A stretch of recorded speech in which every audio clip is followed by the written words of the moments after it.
Get the reactions of Dimitar Berbatov and Glenn Hoddle. Glenn, just overall, what we saw from Fulham tonight was beautiful. They'll be very happy that they got back-to-back wins. Yes, exactly. It's all about winning, you know, particularly when you're at home and you've got to earn every point in the Premier League because it's that tough. But there was some good movement and some good play from Fulham. They are that type of team. They'll have moments when they turn it on and they'll put lovely passing moves together, some movement off the ball. And tonight they were clinical. When they had the chances, they were clinical, my word. And yeah, he's got good structure. They know they've got good substitutes as well. They can use good subs, always coming on and affecting the game. So all in all, they'll be delighted with the way they played and they deserve the win. Yeah, they were 2-1 up at the break. We always knew that next goal would be critical. In the end, it was for Fulham, but off a Brentford player. Yeah, it was, and it's always unlucky when you score an own goal. The pass here, changing the attack, it's great.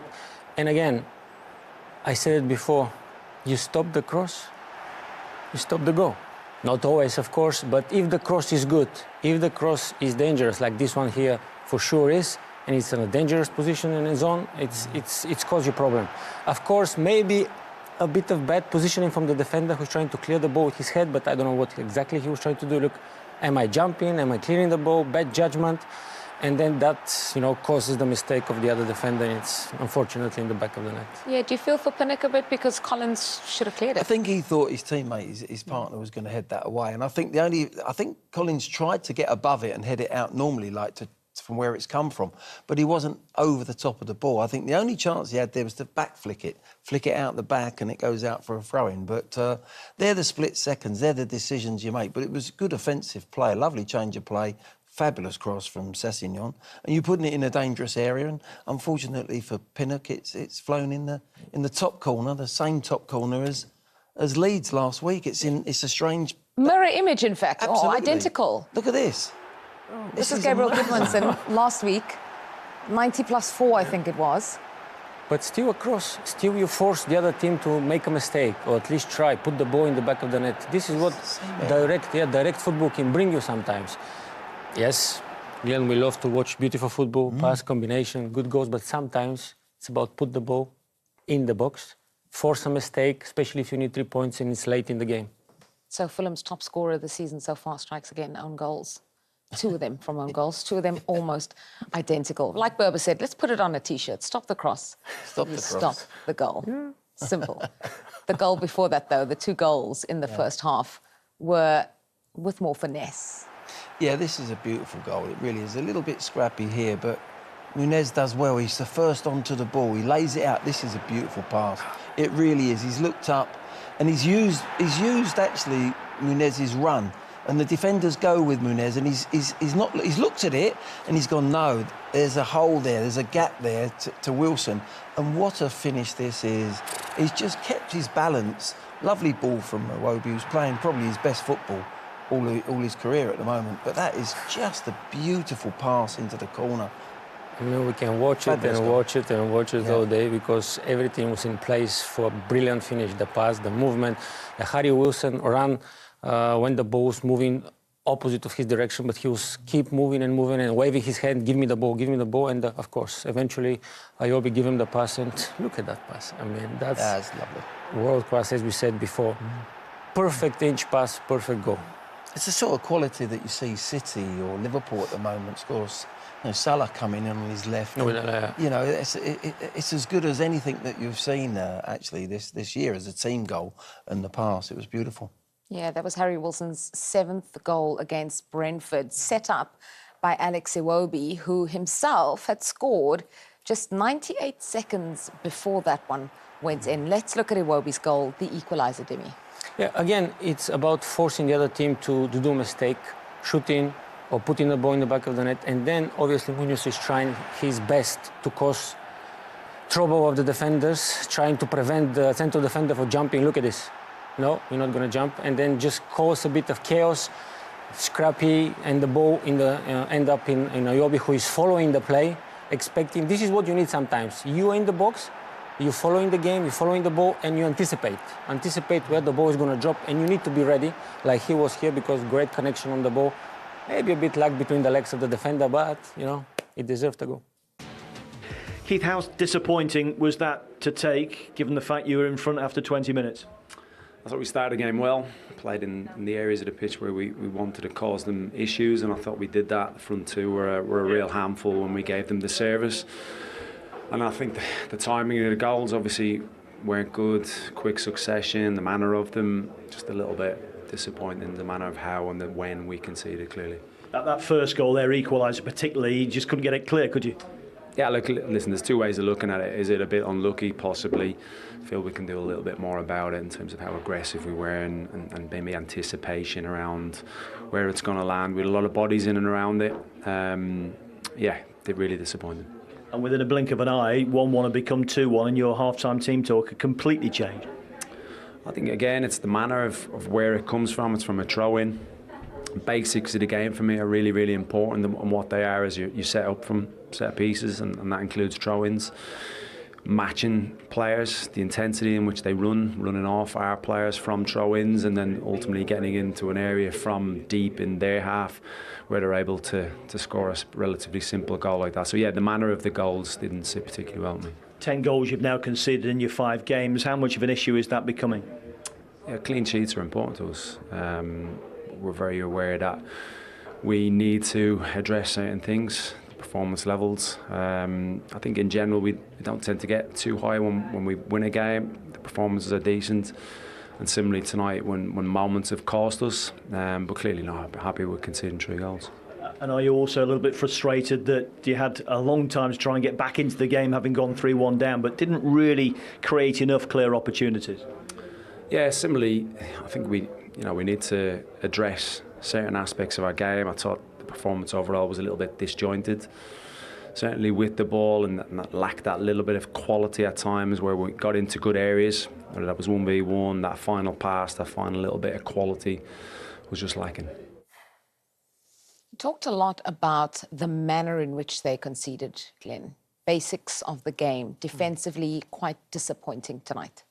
Yes, and I think he's gone in with 3 centre-backs as well and 2 wing-backs that look there to go and defend properly, and it hasn't worked out for them. That's why I think away from home it's going to be difficult for Brentford, I really do. I don't think tonight was a classic case where they never set themselves up with passes.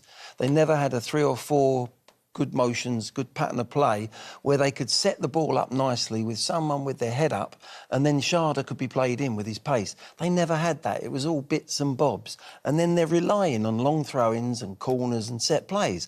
And I think at home that works for them quite well. They're going to have to find a way of getting more possession and getting Damsgaard on the ball, who's a good player.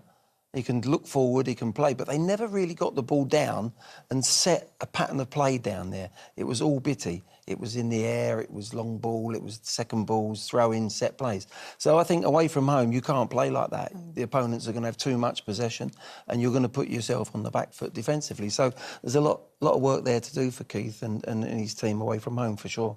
And a great point made by the interviewer as well, saying that the third Fulham goal came in the 50th minute, so there was still plenty of time to try and get back into the game.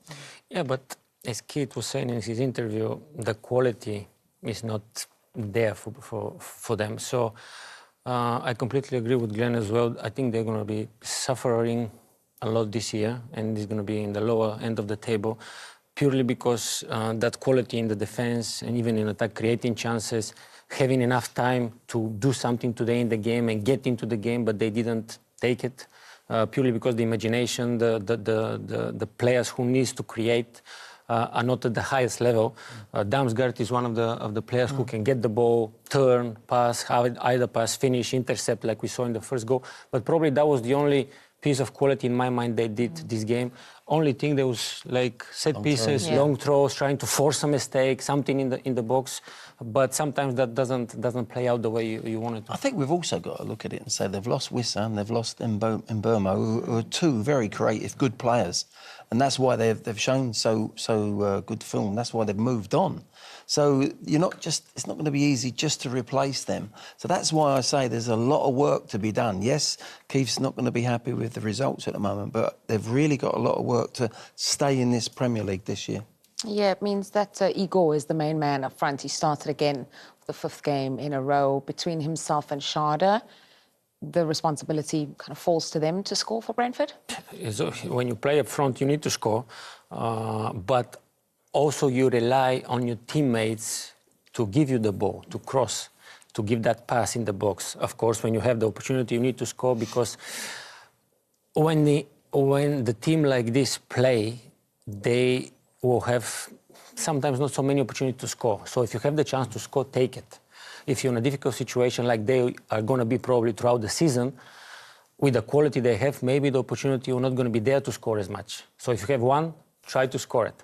But the bigger issue is, as the manager said, and an interviewer pointed out, 10 goals, they conceded in 5 games. So this is like 2 goals a game. Yeah. So they need probably first to work on that as a unit, to defend, not let so much goals into the back of the net. That's the most important for them. Yeah, the truth is they actually could have been 4 goals down because Fulham scored and that goal was disallowed. They had a goal disallowed for a foul in the build-up against Chelsea last week. This time, again, a goal disallowed for a foul in the build-up. Well, Michael Oliver didn't see it on the pitch. He's played on quite easily there, and Nunez ends up hitting what a lovely strike it was as well. But I think it's because he's jumped back into Collins. I'm not so sure it was given in the end for the so-called elbow. There wasn't any sort of malicious contact. He does catch him there, and it is a contact game still. But I think because Nunez has jumped backwards into Collins and not allowed him to go and attack the ball is the reason why the referee's given the decision and he's disallowed the goal. And I was mostly disappointed because the connection with the ball. Oh, it was beautiful. It was beautiful. It was unbelievable shot, unbelievable goal. But to be honest, maybe it was a foul because unintentional or not, he's hitting him in the face. And he continued the play, and the ball ends up again in him. And he was able to finish. So no defender was chasing him, so he's free to play. And eventually, I think it was the right decision in my mind. Yeah, so Brentford had that goal disallowed in the build-up for a foul in the build-up against Chelsea last week, and this week it worked in their favour because it obviously denied Fulham that goal number 4. That wraps up Saturday's action. We have just a little bit of time left for a quick thought on the blockbuster game tomorrow at the Emirates, Arsenal versus Manchester City. What do you think about it? Well, on paper, it's a great game. It's a great show. Players, managers, battle everywhere. And again, hopefully, from my perspective, I would like to see goals. I would like to see goals. Entertaining football, of course, it's not going to happen every time because that tactical battle between Arteta and his, let's say, if you can say like the teacher, Guardiola, it's there for everybody to see. So it's always that you want to beat your master, you want to beat the guy who teaches you everything. But again, I think it's going to be even. It's 50-50 in my mind. And again, it's going to be brilliance from the players who needs to show on the pitch what they're capable of. Yeah, do you have a quick prediction for us? We're out of time. Top quality game. I think if City are going to do any good tomorrow, I think they've got to play as well as they did last week against Man United.